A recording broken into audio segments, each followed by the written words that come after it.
3 years of excuses ended in one morning. I banned him from my Honda, ripped the Maserati off my policy, and issued an ultimatum he didn't see coming. The phone buzzed against the marble countertop of my kitchen island, jolting me from my morning coffee ritual. Marcus, my 24-year-old son who'd been living in my guest house for the past 3 years. Rent-free, utility-free, responsibility-free. I should have known this wasn't going to be a pleasant conversation when I saw his name flash across the screen at 7:30 in the morning. Marcus rarely surfaced before noon unless he needed something, and judging by the urgency of his call, he needed something big. "Dad, we need to talk." His voice carried that familiar edge of entitlement mixed with barely concealed impatience that I'd grown to recognize over the years. "I'm coming over right now." "Good morning to you too, son." I kept my tone neutral, though something cold was already settling in my chest. "What's so urgent that it can't wait until a reasonable hour?" "Just be ready. This is important." The line went dead before I could respond. I stared at my phone for a moment, then set it down beside my untouched breakfast. Outside the kitchen window, I could see the guest house where Marcus lived, smoke already rising from his chimney despite the mild October weather. Everything about that arrangement had been temporary when we'd agreed to it. Temporary had somehow stretched into 3 years of me funding his lifestyle while he pursued his passion projects and startup ideas that never quite materialized into actual income. I walked to my home office and pulled out the manila folder I'd been avoiding for months. Bank statements, credit card bills, automated transfers that had been bleeding my accounts dry while Marcus lived like a trust fund baby. The numbers told a story I'd been too generous to acknowledge. $63,000 over 3 years, not counting the car insurance, health insurance, cell phone bills, and every other expense I'd absorbed because family takes care of family. That's what I told myself every month when I'd approve another transfer to cover his costs. The sound of footsteps on my front porch interrupted my financial archaeology. Heavy, determined footsteps that announced Marcus had arrived with an agenda. I closed the folder and walked to the front door, already knowing this conversation would change something fundamental between us. Marcus stood on my doorstep, wearing his usual uniform of expensive jeans and a designer hoodie, both purchased with money he'd never earned. His dark hair was perfectly styled despite the early hour, and his expression carried the kind of confidence that comes from never having to worry about consequences. "We need to discuss your car situation," he announced, brushing past me into the living room without waiting for an invitation. "My car situation?" I followed him, watching as he settled into my leather recliner like he owned the place. "Marcus, what are you talking about?" "Look, Dad, I've been thinking about this for weeks." He leaned forward, his hands clasped together in what I recognized as his serious business pose. "The Honda Civic you're driving is embarrassing. I mean, it's a 15-year-old economy car. You're a successful financial planner with clients who expect a certain image. How does it look when you pull up to their offices in a beat-up Honda?" I glanced through the window at my reliable Civic parked in the driveway. Beat up was hardly accurate. The car had been meticulously maintained, serviced regularly, and had never given me a day of trouble in all the years I'd owned it. More importantly, it was paid for reliable transportation that served my needs perfectly. "Marcus, that car has been completely dependable. I don't see any problem with it." "That's exactly the problem. You don't see it." His voice took on the condescending tone he used when explaining things to people he considered less sophisticated. "Dad, perception matters in your business. Clients want to feel confident that their financial planner is successful enough to manage their money effectively. Rolling up in a Honda Civic from 2009 doesn't exactly scream financial success." I studied my son's face, seeing something I'd been willfully blind to for years. This wasn't concern for my professional image. This was something else entirely, something that made my chest tighten with recognition I didn't want to acknowledge. "And what exactly are you proposing, Marcus?" "Simple solution. You take my Maserati. It's the perfect car for someone in your position. Luxury, sophistication, the kind of vehicle that commands respect. Your clients will be impressed. And honestly, it'll probably help you land bigger accounts." The Maserati.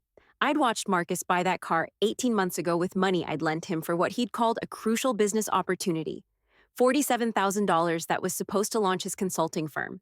Instead, it had purchased a sleek black sports car that spent most of its time parked in my driveway while Marcus Ubered to bars and restaurants he couldn't afford.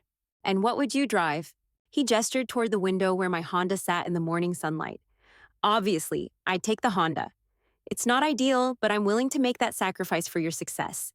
Think of it as a temporary arrangement while you build up your client base with a more appropriate vehicle. The audacity was breathtaking. My son wanted to trade his luxury sports car, purchased with my money, for my reliable economy car, which he considered beneath his standards. The same son who hadn't paid for his own housing, utilities, food, or transportation in 3 years was now concerned about my professional image. Marcus, let me understand this correctly. You want me to drive the Maserati that I essentially paid for, while you drive my Honda, which you just described as embarrassing? Dad, you're missing the point. This isn't about who paid for what. This is about maximizing opportunities. You're in a position to benefit from driving a luxury vehicle. I'm willing to step down temporarily so you can step up professionally. Step down temporarily. The phrase hung in the air between us like smoke from a fire I hadn't noticed starting. Everything about this conversation was wrong, from the timing to the premise to the casual way Marcus was rearranging our lives to suit his convenience. I walked to the kitchen and poured myself another cup of coffee, buying time to process what was really happening here. Through the window, I could see Mrs. Patterson from next door walking her ancient golden retriever, the same morning routine she'd maintained for the 8 years I'd lived in this house. Normal people living normal lives, not orchestrating elaborate schemes to upgrade their transportation at someone else's expense. When I returned to the living room, Marcus was scrolling through his phone, probably checking social media or texting friends about his brilliant manipulation of his naive father. The sight of his casual dismissal of my reaction triggered something I'd been suppressing for months. Son, I said quietly, setting my coffee cup down with deliberate precision, I need you to explain something to me. Marcus looked up from his phone with mild annoyance. What now? Help me understand how someone who hasn't paid rent in 3 years, whose car payment I've been covering, whose insurance, phone bill, and groceries I've been funding, gets to dictate what vehicle I should drive to maintain my professional image. The color drained from Marcus's face, but he recovered quickly. Dad, that's completely unfair. I never asked you to support me. You offered, and I've been grateful for everything you've done. This car swap isn't about taking advantage of your generosity. It's about helping you succeed. You never asked me to support you? I kept my voice level, though heat was building in my chest. Marcus, 3 months ago you called me crying because your account was overdrawn, and you couldn't make your car payment. 6 months before that, it was an emergency dental bill you couldn't afford. Last Christmas, you needed money for gifts because your consulting business was slow. Each time you asked, and each time I provided. Those were temporary situations, different circumstances, temporary situations that have been occurring monthly for 3 years. I walked to my desk and retrieved the manila folder, setting it on the coffee table between us.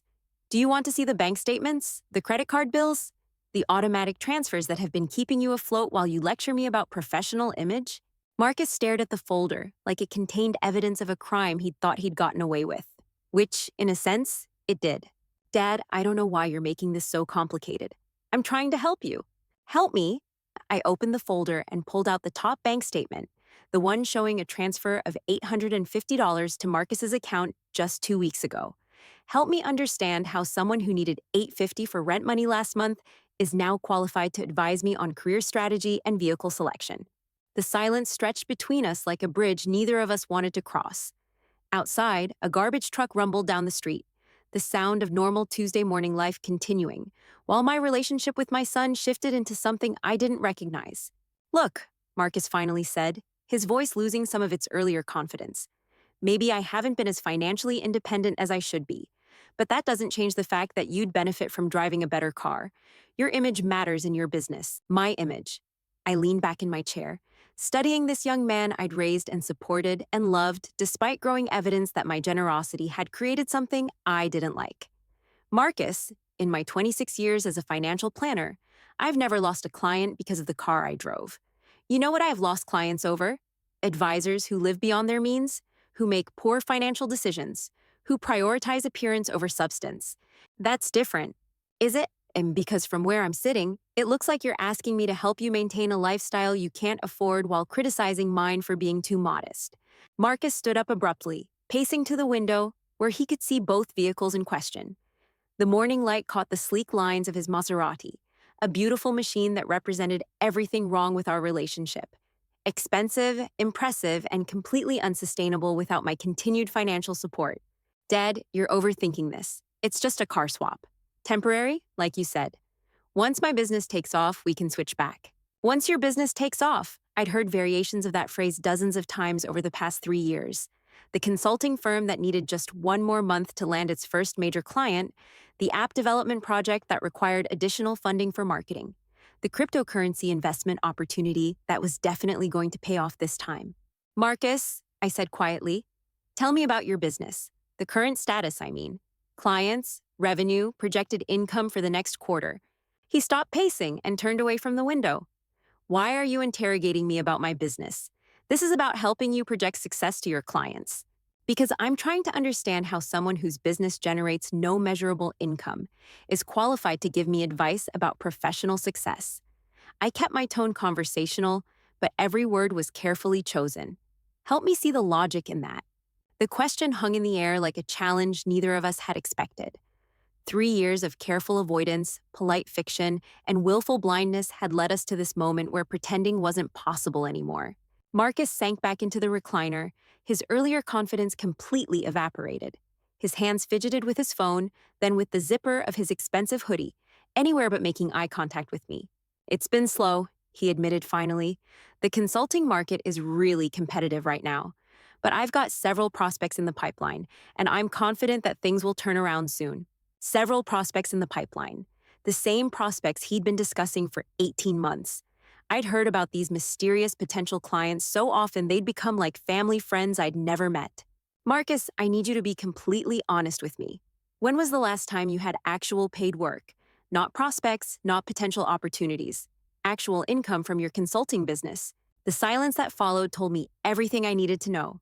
My son, who'd been living on my dime for 3 years while criticizing my choice of transportation, hadn't generated a single dollar of legitimate business income in longer than either of us wanted to acknowledge. That's what I thought, I said softly. And now you want to trade cars because my Honda damages your image while you drive it to job interviews you're not getting. Dad, that's not fair. What's not fair, Marcus, is 3 years of me funding your lifestyle while you develop opinions about how I should live mine. I stood up and walked to the window, looking out at both vehicles. My reliable Honda that had never let me down, and his flashy Maserati that represented every poor decision I'd enabled over the past 3 years. The morning sun reflected off both windshields, but only one of those cars belonged to someone who'd actually earned it. So here's what's going to happen, I said, turning back to face my son.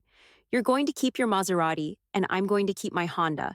But more importantly, you're going to start paying your own car payment, insurance, and every other expense related to that vehicle. Marcus's face went white. Dad, you can't just cut me off like that. I need time to get established. You've had 3 years to get established. How much more time do you need? But the real surprise was just beginning. Because what Marcus didn't know was that I'd been planning something for weeks. Something that would teach him exactly what it meant to earn the things you wanted instead of demanding them from people who'd already given too much. The car situation was about to become very different indeed. But first, I had a phone call to make. I walked to my office and closed the door, leaving Marcus sitting in stunned silence in the living room. My hands were steadier than they'd been in months as I scrolled through my contacts and found the number I needed. David Chen, my insurance agent for the past 15 years. A man who understood complicated family dynamics because he'd navigated plenty of his own. David answered on the second ring. Robert, good to hear from you. What can I do for you today? I need to make some changes to my auto insurance policy. Specifically, I need to remove a vehicle and add a driver restriction. Through the closed door, I could hear Marcus pacing in the living room, his expensive sneakers squeaking against the hardwood floor I'd refinished myself 2 summers ago. The same floor he'd tracked mud across countless times without offering to help clean it. Which vehicle are we removing? David's voice carried the professional neutrality of someone who'd handled stranger requests. The 2022 Maserati Ghibli, policy number ending in 4847. I want it completely removed from my coverage, effective immediately. A pause. That's the vehicle registered to your son Marcus, correct? The one you've been covering under your family policy? That's correct. As of today, Marcus will need to secure his own insurance coverage for that vehicle. I'm no longer responsible for it. I could hear David typing in the background, updating records that would fundamentally change Marcus's situation within the hour. Without insurance coverage, that beautiful Maserati would become an expensive paperweight sitting in my driveway. Done. The vehicle has been removed from your policy. Is there anything else I can help you with today? Actually, yes. I need to add a driver restriction to my Honda Civic. Only I am authorized to operate that vehicle. Anyone else driving it would void the coverage completely. More typing. That's an unusual request, Robert. May I ask why? Let's just say I'm clarifying ownership boundaries for my family. Sometimes people need concrete reminders about what belongs to whom. After ending the call with David, I contacted my bank and credit union, systematically removing Marcus from every account where he'd been granted access over the years. The joint checking account I'd opened to make it easier to transfer money for his expenses. The credit card where he'd been an authorized user for emergencies that somehow occurred twice monthly.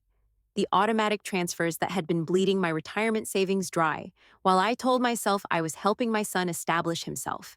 Each account closure felt like removing a leech that had been slowly draining my financial health. By the time I finished the last call, Marcus would discover that his easy access to my resources had evaporated as completely as his imaginary consulting business. I opened my laptop and began researching something I'd been considering for weeks but hadn't had the courage to implement: moving companies. Specifically, companies that specialized in helping people relocate quickly and efficiently. The guest house had always been a temporary arrangement, and temporary was about to become permanent. The knock on my office door interrupted my research. Come in. Marcus entered looking like a man who'd been doing calculations in his head and didn't like the results. Dad, I think there's been a misunderstanding. I didn't mean to sound demanding about the car situation. Maybe we can work out a different arrangement. I closed my laptop and looked at my son standing in the doorway of my office, his earlier confidence replaced by something that might have been genuine concern. For a moment, I saw echoes of the little boy who used to help me rake leaves in the fall, who'd sit on my shoulders during parades, who'd cried when his goldfish died and made me promise we'd have a proper funeral in the backyard. But that little boy had grown into a man who thought it was acceptable to demand his father's possessions, while contributing nothing to the household that supported him. Marcus, there's no misunderstanding. You made your position very clear this morning. You think my car is embarrassing, and you believe you're entitled to make decisions about what I should drive to protect my professional image. I kept my voice calm, but every word was chosen with the precision of a surgeon making an incision. The time for gentle suggestions and hopeful thinking was over. What I don't think you understand is that your concern for my professional image is somewhat ironic, given that you haven't generated any professional income to be concerned about. Dad, that's not entirely fair. I've been working on several projects, and the market has been challenging. The market has been challenging. I'd heard that excuse so many times it had become like background music in our conversations. Always external factors, never personal accountability.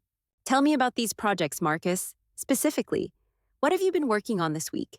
He shifted uncomfortably, his hands finding their way into his pockets. Well, I've been developing a business plan for the consulting firm, researching potential clients, updating my LinkedIn profile, developing a business plan. For 3 years, Marcus had been developing business plans, researching opportunities, and updating professional profiles. The result of all this development and research was exactly $0 in revenue and a lifestyle funded entirely by my generosity. And how much income have these activities generated in the past month? Marcus looked away, focusing on the diplomas hanging on my office wall, certificates representing 26 years of actual work, real clients, measurable results, everything his theoretical business lacked. Income isn't the only measure of progress, Dad. Sometimes you have to invest time in building relationships and establishing credibility before the financial returns materialize. Invest time, another phrase that had become meaningless through overuse. Marcus had been investing time for 3 years while I invested money, and only one of us was seeing any return on that investment. Son, I said, walking around my desk to face him directly, I need you to understand something that's apparently not been clear enough in our previous conversations. I opened my desk drawer and pulled out the folder of bank statements, the same folder that had been haunting me for months with its documentation of my financial martyrdom. This is what your time investment has cost me over the past 3 years: $63,000 in direct support. That doesn't include utilities, insurance, groceries, or the opportunity cost of the money I could have been investing for my own retirement. Marcus stared at the folder like it contained photographs of a crime scene, which in many ways, it did. I've been subsidizing your lifestyle while you've been developing business plans and researching opportunities. Meanwhile, you've decided that my choice of transportation is embarrassing and needs to be corrected through a car swap that benefits only you. Dad, I never meant it like that. I was genuinely trying to help. Help me understand then. How does someone who's never successfully run a business become qualified to advise someone who's been self-employed for over 2 decades? The question hung between us like a bridge that neither of us wanted to cross. 3 years of polite fiction had led us to this moment where the truth couldn't be avoided any longer. Marcus sank into the chair across from my desk, his earlier bravado completely deflated. When he spoke, his voice was barely above a whisper. I know how this looks, Dad. I know I haven't been as successful as I hoped when I moved into the guest house, but I genuinely believe that having you drive a nicer car would help your business. And I genuinely believe that having me stop funding your lifestyle might help your business development efforts become more urgent and focused. I pulled out my phone and showed him the call log from my morning activities. Insurance company, bank, credit union, each call representing another severed connection between his financial needs and my resources. As of this morning, you're responsible for your own car insurance, your own credit card payments, and your own banking. The automatic transfers that have been keeping you afloat are canceled, effective immediately. Marcus's face went through several emotions in rapid succession: shock, disbelief, anger, and finally something that might have been panic as the reality of his situation became clear. Dad, you can't just cut me off like that. I need time to transition, to get my business established. I have expenses, commitments. You've had 3 years to transition. How much more time do you need to generate your first dollar of revenue? The silence that followed was deafening.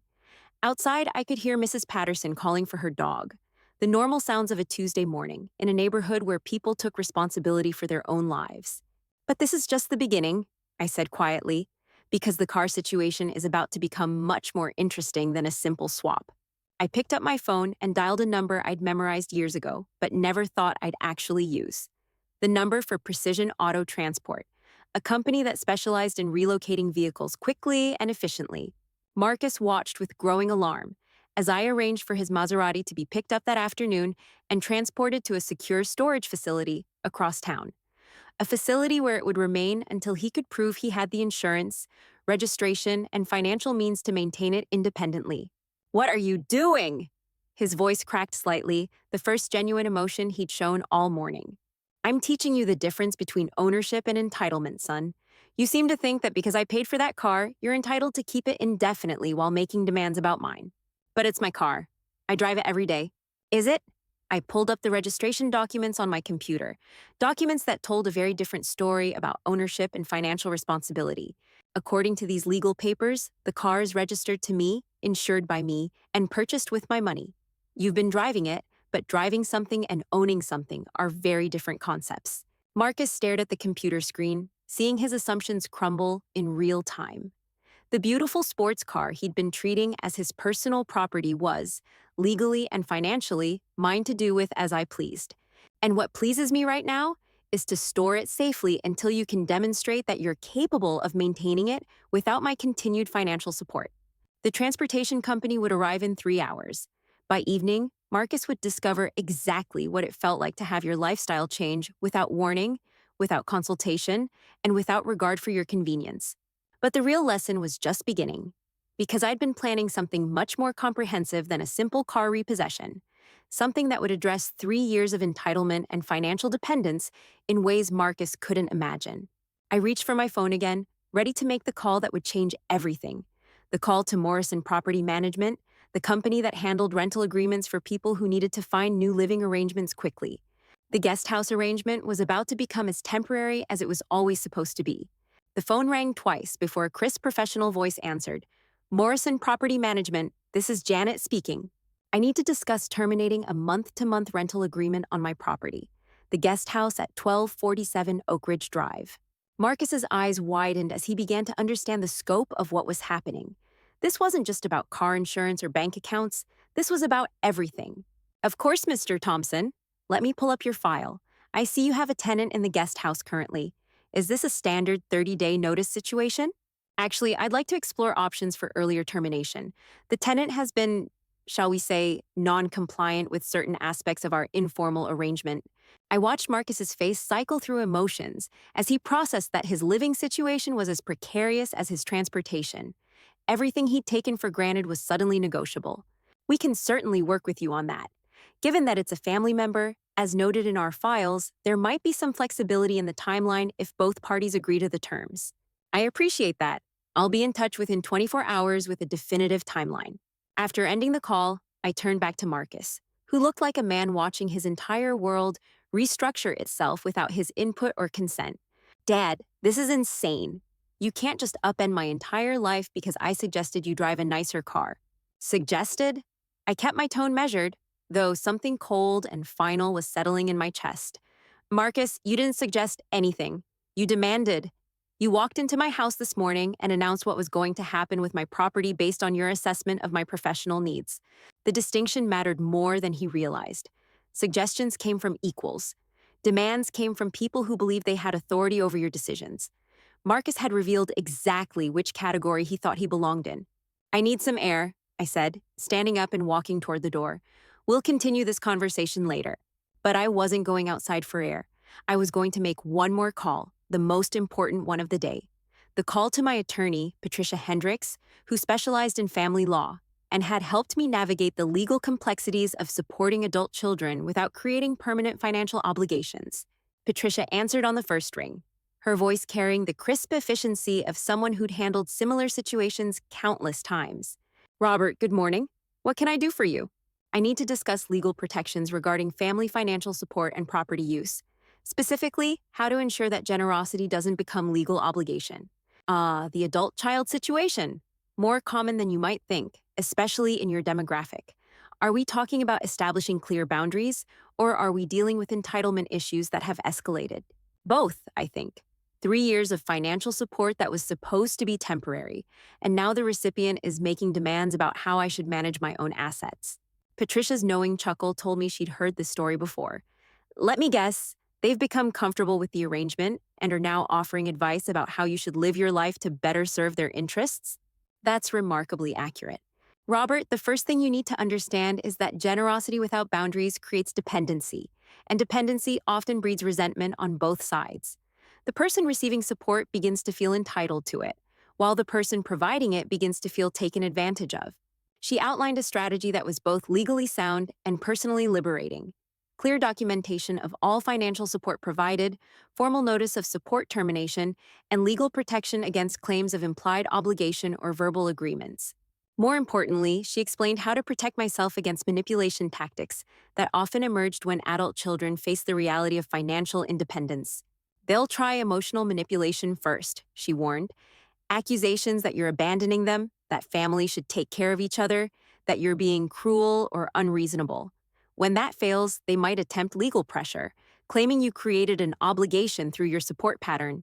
And if that doesn't work, then they'll usually try to negotiate partial support, promising to do better while asking for just enough help to maintain their current lifestyle.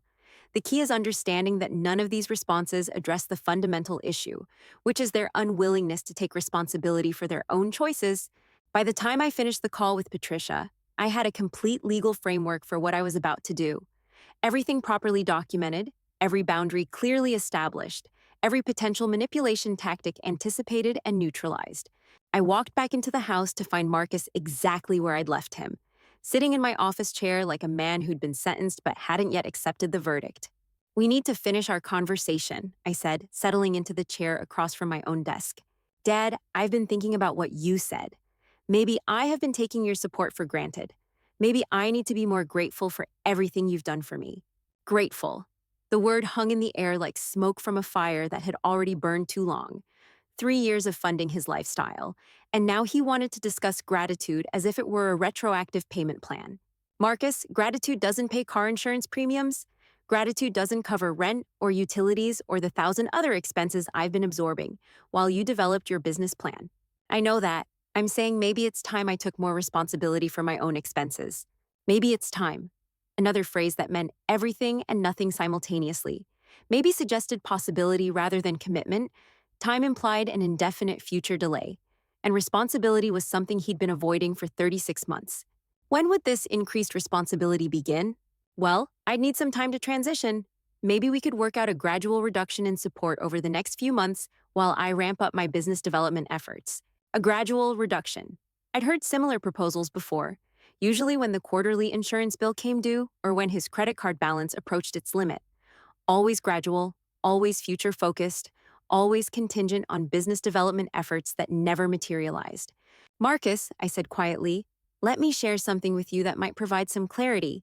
I opened my laptop and pulled up a spreadsheet I'd been updating for months, a detailed analysis of every dollar I'd spent supporting his lifestyle compared to every dollar he'd contributed to his own maintenance. In the past 3 years, you've generated exactly $0 in business revenue. During that same period, I've provided $63,000 in direct financial support, plus housing, utilities, and various other expenses that bring the total closer to $90,000. The numbers glowed on the screen between us, undeniable mathematics that reduced 3 years of family dynamics to a simple equation. My investment versus his return?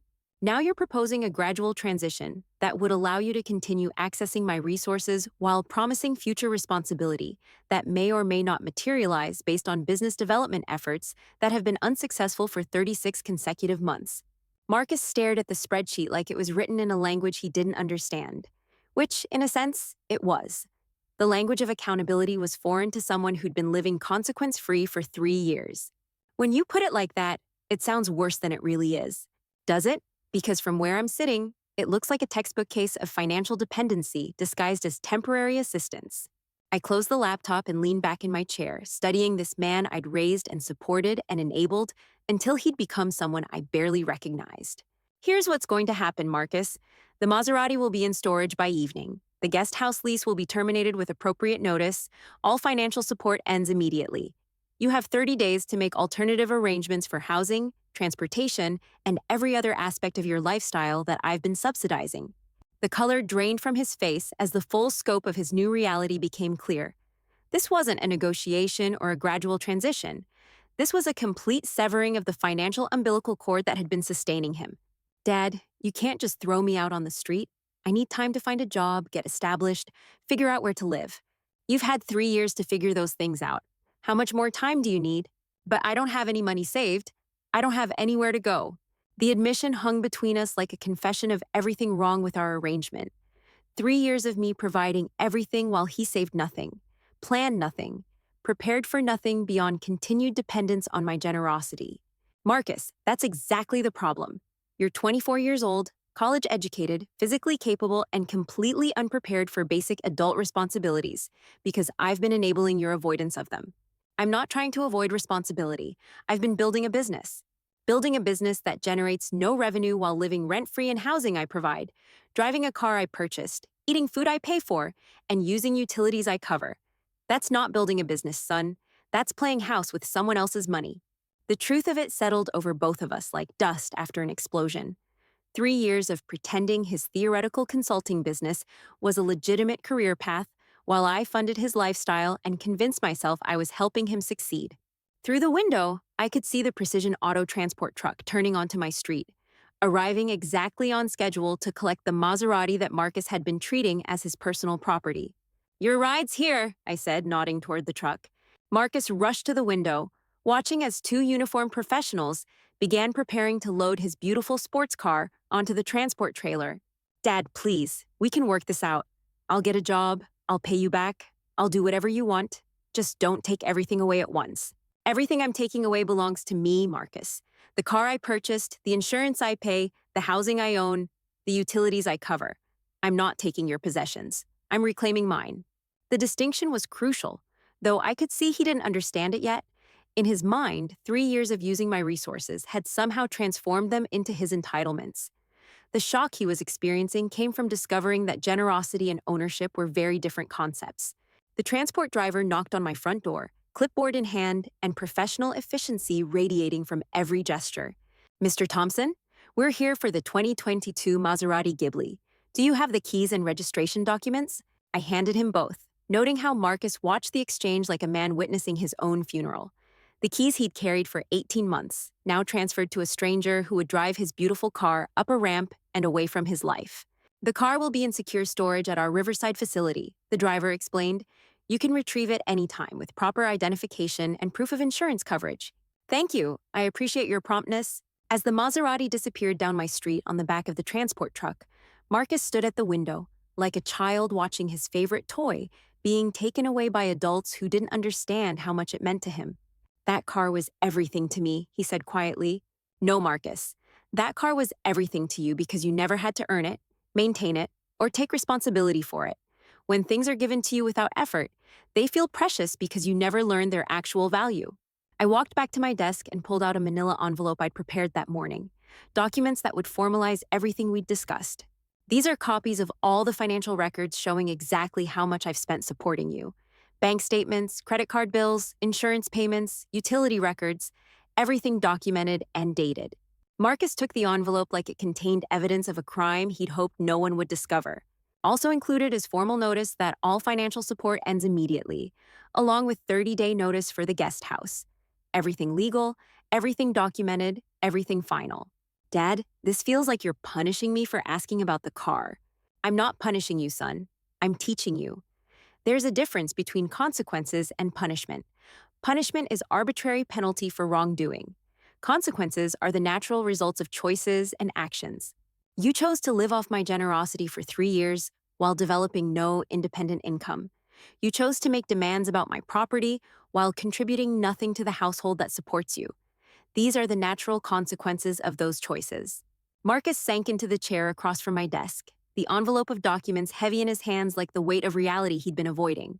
What am I supposed to do now? What every other 24-year-old does when they need money. Get a job, any job. Then get a better job. Then maybe, eventually, start that consulting business you've been planning for 3 years, but with your own money and your own risk. But I don't have any experience. I don't have references. I don't have a work history. Marcus, you have a college degree and 3 years of time you could have been building exactly those things. Instead, you chose to live in a fantasy where business plans and LinkedIn profiles were substitutes for actual work. The doorbell rang, interrupting our conversation. Through the window, I could see a young woman in a Morrison property management uniform, carrying a folder and wearing the professional expression of someone who handled family housing transitions regularly. That would be Janet from the property management company, here to discuss the guest house situation and help you understand your timeline for alternative arrangements. Marcus looked at me with something that might have been hope. Dad, before you go through with this, can I ask you one question? Of course. If I got a job tomorrow, if I started paying my own expenses, if I proved I could be responsible, would you consider letting me stay in the guest house and work out some kind of payment plan for what I owe you? The question revealed everything about how little he understood the situation. He was still thinking in terms of negotiation, still believing that the right combination of promises and proposals could restore the comfortable arrangement he'd been exploiting. Marcus, I said gently, the question isn't whether you can become responsible enough to deserve my continued support. The question is whether I can trust that this crisis will motivate genuine change, rather than just better promises. I opened the door for Janet from Morrison Property Management, knowing that the next 30 minutes would transform my son's understanding of how quickly a comfortable life could become complicated when the person funding it decided enough was enough. But this was still just the beginning of what I'd planned, because Marcus was about to discover that losing a car and a house was nothing compared to what happened when someone who'd been patient for 3 years finally decided to stop being patient altogether. The real surprise was still coming. Janet Morrison stepped into my living room with the practiced efficiency of someone who'd handled countless family housing transitions. Her smile was professional but warm, the kind that acknowledged difficult circumstances without judgment. Mr. Thompson, I'm here to discuss the guest house situation we talked about earlier, she said, setting her folder on the coffee table. I have the standard forms for lease termination and can walk you through the timeline requirements. Marcus watched this interaction with growing desperation, finally understanding that multiple strangers were now involved in dismantling his comfortable existence. The woman from the property management company wasn't here for consultation. She was here for implementation. Given the family relationship, Janet continued, we can offer some flexibility in the standard 30-day notice period if both parties agree to expedited terms. Sometimes a shorter transition works better for everyone involved. I glanced at Marcus, who looked like a man watching his parachute fail to deploy. What would expedited terms look like? 14 days is our minimum for occupied residential properties. That provides adequate time for alternative housing arrangements while minimizing the financial impact on all parties. 14 days, 2 weeks for Marcus to find housing, employment, and transportation simultaneously. The timeline that had seemed impossibly rushed that morning now felt almost generous considering his complete lack of preparation for independence. That seems reasonable, I said, noting how Marcus's mouth fell open at my casual acceptance of his accelerated eviction. Janet pulled out a tablet and began typing. I'll need the current tenant's signature acknowledging receipt of formal notice. Mr. Marcus Thompson, correct? Marcus stared at the tablet like it was a death warrant. I haven't agreed to anything. This is my father's decision, not mine. Sir, the lease agreement is between your father and our company. As the property owner, he has the right to terminate tenancy with appropriate notice. Your agreement isn't required for the legal process. The finality of Janet's explanation hit Marcus harder than anything I'd said. Official procedures were in motion, handled by professionals who dealt with housing transitions as routine business rather than family drama. Dad, please, can we discuss this privately before making it official? I looked at my son, seeing genuine panic for the first time all day. The theoretical consequences we'd been discussing were becoming concrete reality, complete with paperwork and deadlines. Marcus, what would you like to discuss? I know I messed up this morning. I know asking for your car was wrong, but destroying my entire living situation seems like an extreme response to one conversation. Janet glanced between us, recognizing family dynamics that had probably escalated beyond normal tenant-landlord relationships. Mr. Thompson, would you prefer that I wait outside while you finish your discussion? No, that won't be necessary. My son needs to understand that this isn't about one conversation this morning. This is about 3 years of conversations that led us here. I turned back to Marcus, who was gripping the arms of his chair like a passenger in turbulence. Son, when someone lives rent-free for 3 years while making demands about their benefactor's lifestyle choices, that's not a single mistake. That's a pattern of entitlement that needs correction. But I never demanded anything before today. You demanded financial support every month when your accounts ran short. You demanded I cover your insurance when you couldn't afford payments. You demanded I maintain your lifestyle while you pursued business opportunities that generated no income. Janet continued typing, documenting our conversation for what I assumed were legal protection purposes. Family housing disputes probably required careful record-keeping. The difference is that this morning you made demands about my property instead of requests for my resources. That showed me exactly how you view our relationship and my role in your life. Marcus turned to Janet with desperate hope. Ma'am, isn't there some kind of mediation process? Some way to resolve family disputes without immediate eviction? Sir, we offer mediation services for landlord-tenant conflicts, but those typically address issues like rent disputes or property maintenance. This appears to be a family relationship matter that's evolved beyond standard rental situations. The professional distance in Janet's response made clear that Marcus's personal circumstances weren't her company's responsibility. Property management companies handled housing transitions, not family therapy. However, she continued, if both parties agree to modify terms, we can certainly document alternative arrangements. Mr. Thompson, would you be willing to consider a rent-paying situation instead of termination? I studied Marcus's face, seeing hope flicker in his eyes as Janet offered what sounded like a lifeline. The possibility that he could transform this crisis into simply becoming a paying tenant instead of facing complete displacement? That's an interesting option, I said carefully. Marcus, are you prepared to pay market rate rent for the guest house, plus all utilities, effective immediately? Market rate for that property would be approximately $1,800 monthly, Janet added, consulting her tablet. Plus utilities, we're looking at roughly $2,200 in total monthly expenses. $2,200. Marcus had never earned $2,200 in any single month during his 3-year residency. The number represented more income than his consulting business had generated in its entire theoretical existence. Dad, you know I don't have that kind of money right now, but if you gave me a few months to get established, I could work up to it. A few months to get established. The same timeline he'd been requesting for 36 consecutive months, always just a few months away from financial independence that never materialized. Marcus, what's changed about your situation that would make the next few months different from the past 36 months? The question hung between us while Janet continued typing, documenting another family's financial dysfunction for her company's records. I'd be more motivated knowing I had real deadlines and responsibilities. You mean the kind of motivation that comes from facing homelessness? I mean the kind of motivation that comes from having clear expectations and consequences. I almost smiled at the irony. My son was discovering that consequences were indeed motivating, just not in the comfortable, gradual way he'd hoped to experience them. Janet, what happens if a tenant agrees to market rate rent but fails to make payments? Standard eviction procedures would apply. Typically 5 days notice for non-payment, then formal eviction proceedings if payment isn't received. 5 days. The timeline for rent default was even shorter than the 14 days we'd been discussing for voluntary termination. Marcus would be trading his current crisis for an even more precarious situation. So if Marcus agreed to pay $2,200 monthly rent starting next month and then couldn't make the payment, he'd have 5 days to come up with the money or face immediate eviction? That's correct. And eviction proceedings create legal records that can make future housing arrangements significantly more difficult. I watched Marcus process this information, seeing him realize that agreeing to pay rent he couldn't afford would actually worsen his situation rather than improve it. Maybe the 14-day termination option is more appropriate, I said quietly. It gives Marcus time to find housing he can actually afford, rather than setting him up for failure with obligations he can't meet. Marcus looked between Janet and me like a defendant watching a judge and jury decide his fate. The mathematical reality was undeniable. He couldn't afford to stay even if I allowed it. I understand, he said finally, his voice barely above a whisper. I'll sign whatever you need me to sign. Janet pulled out the formal termination notice, a document that would make Marcus's situation official and legally binding.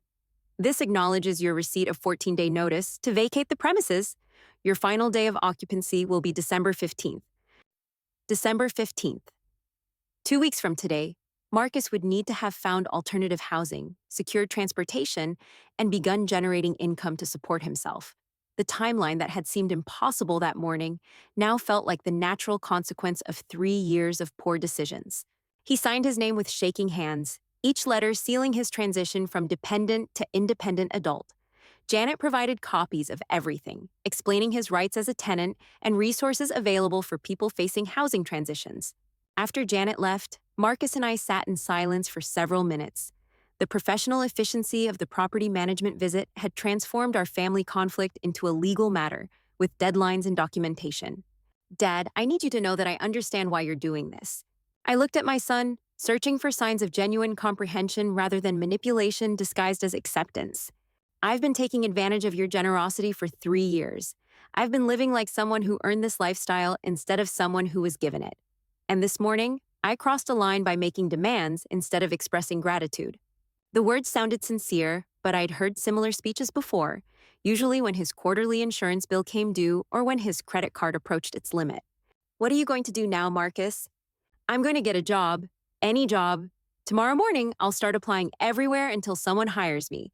Then I'll find a place I can afford and start building the kind of life I should have been building all along. And your consulting business? Maybe someday, but first I need to learn how to support myself with actual work that pays actual money. The consulting business was a fantasy I used to avoid facing reality. For the first time all day, Marcus sounded like an adult acknowledging adult responsibilities. The crisis that had begun with his car demand was forcing him to confront 3 years of avoidance and self-deception. I'm proud of you for saying that, son. Are you proud enough to maybe extend the timeline a little? Give me 30 days instead of 14? There it was, the negotiation attempt I'd been expecting, wrapped in apparent maturity and self-awareness. Marcus was learning to say the right words, but he was still trying to manipulate outcomes in his favor. Marcus, the timeline stands.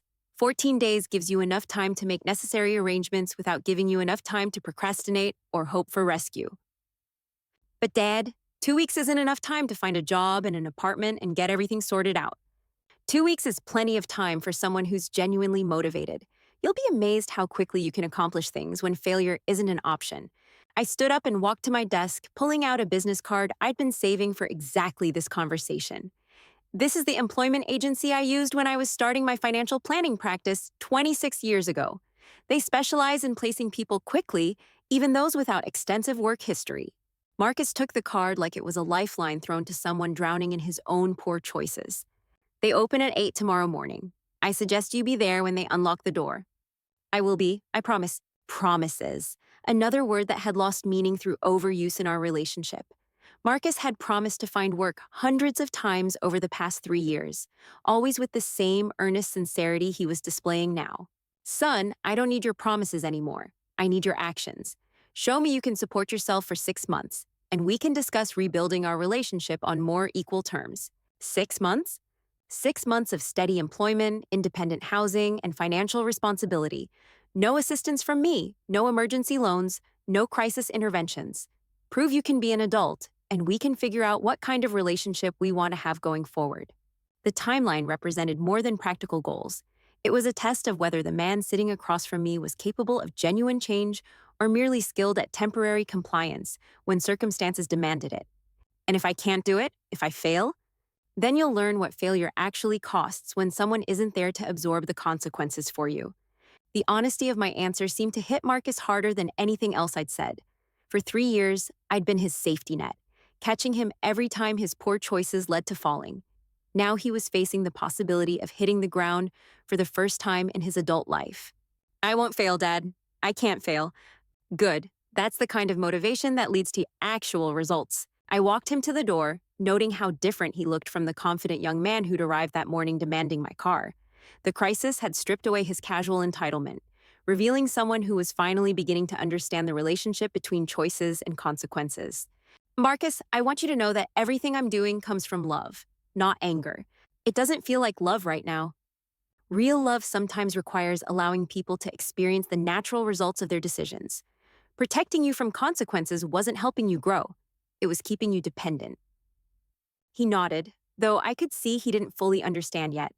Understanding would come over the next 2 weeks as he navigated job interviews, apartment searches, and budget calculations without my financial cushion beneath him. I'll call you in a few days to see how things are going. Actually, Marcus, I won't be available for progress reports or crisis management. You need to handle this completely independently. The finality of my statement registered on his face as another door closing, another safety net being removed. For 14 days, he would experience what true independence felt like, without the option of calling Dad when things got difficult. As I watched him walk toward the guest house to begin packing 3 years of accumulated possessions, I felt something I hadn't experienced in months. Relief mixed with hope that this crisis might finally motivate the changes I'd been hoping to see for years. The phone rang as I was cleaning up the paperwork from our morning's legal transactions. An unknown number, which I answered cautiously. Mr. Thompson, this is Mike from Precision Auto Transport. I wanted to confirm that your vehicle is secure in our facility and provide you with the retrieval procedures. Thank you, Mike. How does someone go about retrieving the car? They'll need valid identification, current insurance coverage, and payment for storage fees. Current rate is $50 per day. $50 per day. Marcus's beautiful Maserati was accumulating storage costs faster than he'd ever generated income. By the time he could afford insurance and storage fees, the car would represent a financial burden rather than a status symbol. How long do people typically leave vehicles in storage? Varies widely. Some folks retrieve them within a few days once they sort out insurance. Others realize they can't afford the ongoing costs and end up selling the vehicle to cover accumulated fees. The irony was perfect. Marcus's demand for my car that morning had resulted in his losing access to any car at all. The Maserati he'd treated as personal property was now costing him $50 daily to maintain, while generating zero value in return. Thank you for the information, Mike. No problem, Mr. Thompson. We'll take good care of the vehicle until someone can meet the retrieval requirements. After hanging up, I sat in my quiet house, surrounded by the evidence of a day that had changed everything between Marcus and me. The manila folder of bank statements that had started this conversation, the legal documents formalizing his eviction, the business card for the employment agency that might help him find his first real job. 3 years of enabling had ended with one morning's worth of consequences. Marcus was facing the reality that most 24-year-olds navigated successfully every day, the challenge of supporting himself through his own efforts rather than someone else's generosity. My phone buzzed with a text message from an unknown number. Dad, this is Marcus from Sarah's phone. I know you said no contact, but I wanted you to know I spent the afternoon applying for jobs and looking at apartments. I found a place I can afford if I get hired at the warehouse job I interviewed for today. Thank you for finally helping me grow up. I stared at the message for a long time before deleting it without response. Marcus was learning that independence meant handling challenges without seeking approval or support from the people who used to solve problems for him. Outside, the December evening was settling over my neighborhood, with the peaceful quiet of people living within their means and taking responsibility for their own choices. Mrs. Patterson's porch light came on as she prepared for another normal evening in a life built on decades of personal accountability. Tomorrow, Marcus would wake up in the guest house for one of his final mornings there. facing job applications and apartment searches with the urgency that only genuine consequences could provide. He would discover whether 3 years of business development had actually prepared him for the working world, or whether he'd been avoiding reality longer than either of us had admitted.